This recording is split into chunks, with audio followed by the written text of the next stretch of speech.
Cette petite manne nous vient de l'apôtre Paul, qui dit ceci dans sa première lettre aux Thessaloniciens.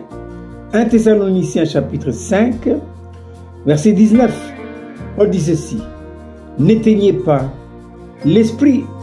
De quel esprit s'agit-il ici? Il s'agit du Saint-Esprit. Faisons bien la différence entre notre esprit à nous, parce qu'il faut savoir que nous sommes constitués intérieurement de 3 éléments: un esprit, une âme et un corps.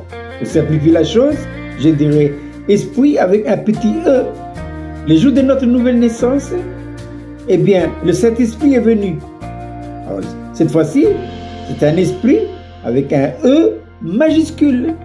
Donc, c'est cet esprit-là dont l'apôtre Paul dit ici à l'église de Thessalonique, mais à vous aussi et à moi. Que dit l'apôtre Paul? N'éteignez pas l'esprit. Donc, n'éteignez pas, en d'autres termes, le Saint-Esprit. Éteindre l'esprit, le Saint-Esprit, c'est l'empêcher de travailler, l'empêcher de refléter depuis notre esprit pour pouvoir éclairer notre être tout entier, esprit, âme et corps. L'homme sage dit ceci dans le livre des Proverbes, chapitre 20, verset 26. Il dit ceci: l'esprit de l'homme, petit e, est la lampe de l'Éternel. Il éclaire jusqu'au fond des entrailles.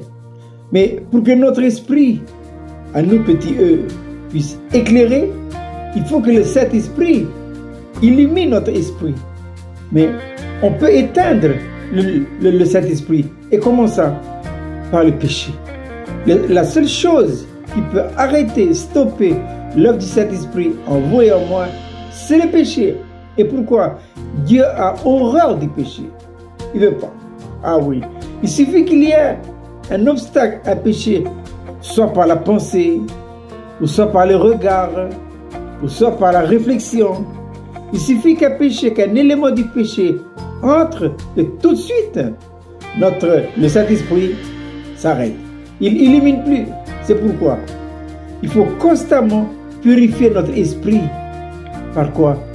Par le sang de l'effusion. On arrive à Hébreux 9, il dit ceci: et le sang de Christ, qui par un esprit éternel, purifiera-t-il notre conscience des œuvres mortes, afin que nous servions le Dieu vivant. Donc, notre esprit, petit e, doit être constamment nettoyé.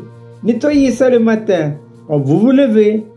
Parce que sûrement que dans la nuit, on a fait plus ou moins des rêves, des mauvais rêves ou des mauvaises pensées. Donc, il faut la nettoyer. Et le soir, avant de vous endormir, faites appel au sang de l'effusion, afin de pouvoir nettoyer encore tout ce que j'ai vu dans la journée, tout ce que j'ai entendu, ou tout ce que j'ai pensé. Voilà. Donc, et ça, c'est notre responsabilité, de telle manière à ce que le Saint-Esprit soit toujours en mesure de diffuser la lumière. Que dit Jésus dans Jean chapitre 8? Jésus dit ceci, il parle de la lumière. La vie, la lumière est dans la vie. Quelle vie? La vie de Dieu. Et où se trouve la vie de Dieu? Il est dans notre esprit. Donc il faut activer la vie. C'est apprendre à marcher par l'esprit, de telle manière à ce que le Saint-Esprit diffuse la lumière. Je répète, cette belle petite manne pour ce matin, 1 Thessaloniciens 5, verset 19, n'éteignez pas l'esprit. Je vous souhaite de passer une agréable journée.